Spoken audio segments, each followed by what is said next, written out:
Hello बच्चों, welcome to our classes. आज हम लोग कॉम्बिनेशन ऑफ रजिस्टर में पढ़ेंगे पैरेलल कॉम्बिनेशन। आज हम लोग पैरेलल कॉम्बिनेशन को देखेंगे, क्या होता है, इसका कैरेक्टरिस्टिक्स क्या होता है, और इस पैरेलल कॉम्बिनेशन ऑफ रजिस्टर का हम लोग इक्विवेलेंट रेजिस्टेंस निकालेंगे।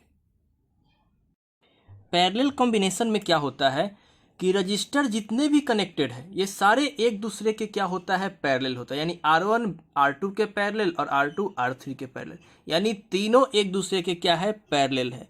यानी कि जो R1 है पैरेलल है R2 के और पैरेलल है R3 के, यानी पैरेलल कॉम्बिनेशन।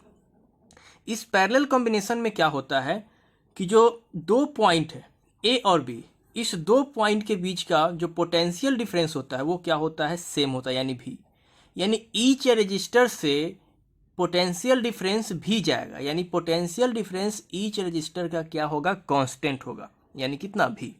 लेकिन इलेक्ट्रिक करंट जो यहाँ से आई फ्लो कर रहा है वो डिफरेंट रजिस्टर में क्या होगा, डिस्ट्रीब्यूट हो जाएगा। R1 में आई, R2 में I2 और R3 में कितना, I3। यानी यहाँ से इलेक्ट्रिक करंट क्या हो जाएगा, बटना शुरू हो जाएगा, यानी डिस्ट्रीब्यूट होना शुरू हो जाएगा।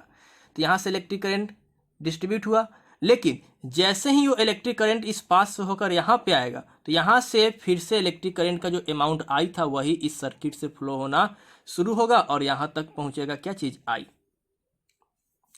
अब हमें क्या करना है कि इस कॉम्बिनेशन का यानी पैरेलल कॉम्बिनेशन का इक्विवेलेंट रेजिस्टेंस निकालना है। उससे पहले हम देखते हैं इसका कुछ कैरेक्टरिस्टिक्स। सबसे पहला characteristics, more than one path for the flow of current. एक से ज़्यादा पाथ इसमें होता है करंट को फ्लो करने के लिए। जैसे यहाँ से एक ये पाथ, दो पाथ और तीन पाथ, तीनों में क्या हो रहा है, करंट फ्लो हो रहा है। एक में I2, दूसरे एक में I1, I2 और I3। दूसरा, current through each resistor is different. हर एक रजिस्टर का करंट क्या होता है, डिफरेंट। हर एक रजिस्टर से जो करंट फ्लो होता है वो क्या होता है, डिफरेंट फ्लो होता है। जैसे R1 में I1, R2 में I2 और R3 में I3। Potential difference across each resistor is constant. हर एक रजिस्टर का जो पोटेंशियल डिफरेंस होता है वो कांस्टेंट होता है, यानी इसमें भी और इसमें भी, यानी हर एक रजिस्टर का पोटेंशियल डिफरेंस क्या होता है, कांस्टेंट। क्यों, इसमें दो ही पॉइंट है ए और बी, इस दोनों के बीच का पोटेंशियल डिफरेंस क्या है, भी है। उसके बाद equivalent resistance of a circuit is always less than either of the resistance included in the circuit. यानी इस टोटल का जो हम लोग इक्विवेलेंट रेजिस्टेंस निकालेंगे उसका वैल्यू हर एक रजिस्टर से क्या होगा, छोटा होगा। तो चलिए हम लोग निकालते हैं एक एक रजिस्टर का क्या चीज, इक्विवेलेंट रेजिस्टेंस।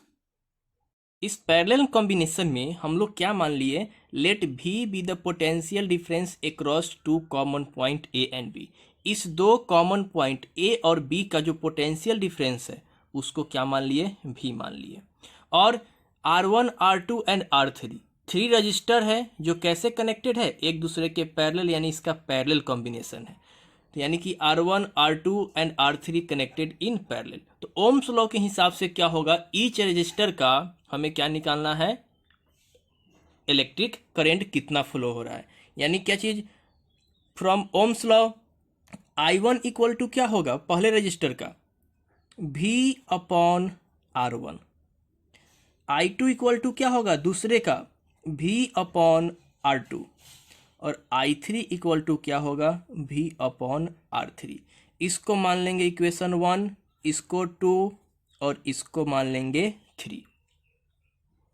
इस सर्किट का अगर हम लोग बात करें तो इस सर्किट से इलेक्ट्रिक करंट क्या फ्लो हो रहा है, I। यानी कि इसका इक्विवेलेंट रेजिस्टेंस जो हम निकालेंगे तो इसमें जो सर्किट का जो इलेक्ट्रिक करंट है I इक्वल टू क्या होगा, V अपॉन RE। RE क्या है, इक्विवेलेंट रेजिस्टेंस। इसको हम लोग मान लेंगे इक्वेशन 4। लेकिन हम लोग के पास क्या है, ये जो I है, ये I तीन इंडिविजुअल का सम है, I1 plus I2 plus I3। यानी कि I इक्वल टू क्या होगा, I1 plus I2 plus I3। अब हमें क्या करना है कि इस I का वैल्यू, I1 का वैल्यू और I2 का वैल्यू और I3 का वैल्यू हमें क्या करना है, यहाँ पे पुट कर देना है। इसको मान लेते हैं इक्वेशन 5। यानी हम लोग क्या करेंगे, putting the value of I1, I2 and I3 in equation 5, यानी इसमें हमें I का वैल्यू, I1 का वैल्यू, I2 का वैल्यू और I3 का वैल्यू क्या करना है, पुट कर देना है। अब यहाँ पे I क्या है, V अपॉन आर ई यानी equivalent resistance, equal to I1 क्या है, V upon R1, I2 V upon R2, I3 V upon क्या चीज, R3। अब इस वाले में कॉमन है क्या चीज, V, तो V को कॉमन लेंगे तो क्या बचेगा, 1 upon R1 plus 1 upon R2 plus 1 upon R3।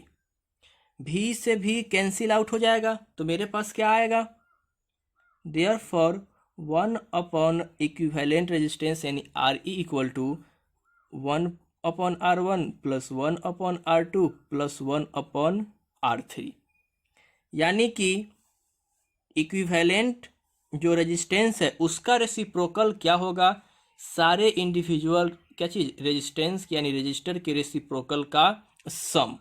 तो ये क्या आया मेरे पास, पैरेलल कॉम्बिनेशन का इक्विवेलेंट रेजिस्टेंस। अगर नंबर ऑफ रेजिस्टर हम लोग इंक्रीज करते हैं पैरेलल में तो उसको हम लोग उसके क्या चीज इक्विवेलेंट रेजिस्टेंस को हम लोग कैसे निकालेंगे, जैसे मान लेते हैं